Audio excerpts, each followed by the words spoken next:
বিসমিল্লাহির রহমানির রহিম। আসসালামু আলাইকুম। প্রিয় শিক্ষার্থীবৃন্দ, কেমন আছো? আশা করছি ভালো আছো, সুস্থ আছো এবং নিরাপদে আছো। আজকে আমি অষ্টম শ্রেণীর বাংলাদেশ ও বিশ্ব পরিচয় বিষয়ের নবম অধ্যায় থেকে পাঠ ১ বাংলাদেশের জনসংখ্যা নীতি এবং পাঠ ৪ জনসংখ্যাকে জনসম্পদে রূপান্তরের কৌশল, এই দুটি পাঠ নিয়ে আজকে আলোচনা করব। তো শিক্ষার্থীরা, প্রথমে পাঠ ১ বাংলাদেশের জনসংখ্যা নীতি, এই পাঠ নিয়ে আলোচনা করছি। সাধারণভাবে একটি দেশের জনসংখ্যা বিষয়ে জাতীয় পর্যায়ে পরিকল্পনা গ্রহণ করার জন্য যে দিক নির্দেশনা হয় তাকে বলা হয় দেশটির জনসংখ্যা নীতি। দেশের আর্থ সামাজিক অবস্থার সঙ্গে সামঞ্জস্য রেখে এই নীতি প্রণয়ন করা হয়। এই নীতির লক্ষ্য হলো জনসংখ্যা নিয়ন্ত্রণ করে দেশের নাগরিকদের জীবন মানের উন্নতি এবং দেশের আর্থ সামাজিক উন্নয়ন নিশ্চিত করা। বাংলাদেশের জনসংখ্যা নীতির মূল লক্ষ্য বা উদ্দেশ্যগুলো হলো: ১. দেশের সব মানুষের কাছে প্রয়োজনীয় স্বাস্থ্য ও পরিবার কল্যাণ সেবা পৌঁছে দেওয়া, বিশেষ করে দরিদ্র জনগোষ্ঠীর জন্য পরিবার পরিকল্পনার সুযোগ ও অত্যাবশ্যক স্বাস্থ্যসেবা নিশ্চিত করা। পরিবার পরিকল্পনা কর্মসূচি ও প্রজনন স্বাস্থ্যসেবা জোরদার করা। শিশু নারীর অপুষ্টির হার কমিয়ে আনা। ৪.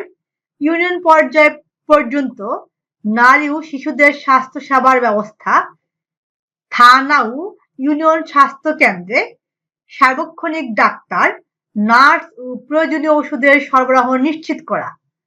প্রতিটি গ্রামে প্রসূতিদের নিরাপদ সন্তান জন্মদানের সুযোগ সৃষ্টি করা। ৫. প্রাথমিক স্বাস্থ্যসেবা সম্প্রসারণের মাধ্যমে সর্বত্র সকলের কাছে স্বাস্থ্যসেবা পৌঁছে দেওয়া। ৬. দরিদ্র জনগোষ্ঠী ও বিশেষ চাহিদা সম্পন্ন মানুষের জন্য স্বাস্থ্যসেবার ব্যবস্থা করা। ৭. দেশের প্রবীণ জনগোষ্ঠীর নিরাপত্তা ও স্বাস্থ্যসেবা নিশ্চিত করা। জনসংখ্যা সম্পর্কে বর্তমানে বাংলাদেশের স্লোগান হচ্ছে, দুটি সন্তানের বেশি নয়, একটি হলে ভালো হয়। প্রতি বছর ২রা ফেব্রুয়ারি বাংলাদেশে জাতীয় জনসংখ্যা দিবস পালন করা হয়। তো শিক্ষার্থীরা, আমরা পাঠ ১ থেকে বাংলাদেশের জনসংখ্যা নীতি সম্পর্কে জেনেছি। এখন আমরা পাঠ ৪ থেকে জনসংখ্যাকে জনসম্পদে রূপান্তরের কৌশল জানব।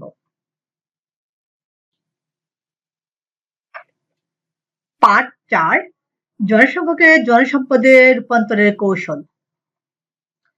সম্পদ যেখানে সীমিত, সেখানে একটি দেশের বিশাল জনসংখ্যা তার জন্য বিরাট সমস্যা হয়ে দাঁড়ায়। তবে উপযুক্ত পরিকল্পনা নিয়ে জনসংখ্যাকে জনসম্পদেও পরিণত করা যায়। বিশ্বের অনেক দেশ ইতোমধ্যে তাদের বিশাল জনসংখ্যাকে সম্পদে পরিণত করেছে। এ ব্যাপারে আমরা চীনের উদাহরণ দিতে পারি। আমাদের প্রতিবেশী দেশ ভারত ও শ্রীলঙ্কা জনসংখ্যাকে জনসম্পদে পরিণত করার ক্ষেত্রে সাফল্য দেখিয়েছে। বিশেষ করে তথ্য প্রযুক্তি ক্ষেত্রে ভারত আজ বেশ এগিয়ে। এমনকি যুক্তরাষ্ট্রের মতো উন্নত দেশেরও তথ্য প্রযুক্তি খাত ২৩ ভাগ ভারতীয় দক্ষ জনশক্তির উপর নির্ভরশীল। আমাদের দেশও বিগত বছরগুলোতে তথ্য প্রযুক্তি খাতে প্রচুর বিনিয়োগ করেছে। সরকার এদেশের যুবশক্তিকে সম্পদে রূপান্তর করার ব্যাপক পরিকল্পনা গ্রহণ করেছে। আগামী দিনে যার সুফল পাওয়া যাবে বলে আশা করা যায়। আমাদের দেশে জনসংখ্যাকে সম্পদে পরিণত করার জন্য নেয়া কৌশলগুলো নিচে উল্লেখ করা হলো: কর্মমুখী শিক্ষার প্রসার এবং জ্ঞান ভিত্তিক সমাজ গড়ে তোলা, দক্ষতা বৃদ্ধি ও প্রশিক্ষণমূলক কার্যক্রম সম্প্রসারণ, প্রযুক্তি ও কারিগরি শিক্ষার প্রসার, নারী শিক্ষার প্রসার, স্বাস্থ্য ও পুষ্টি কার্যক্রমের প্রসার, উৎপাদনমুখী খাতের চাহিদা অনুযায়ী শিক্ষা ও প্রশিক্ষণ কার্যক্রম গ্রহণ, কৃষিভিত্তিক শিক্ষা ও প্রশিক্ষণের সম্প্রসারণ,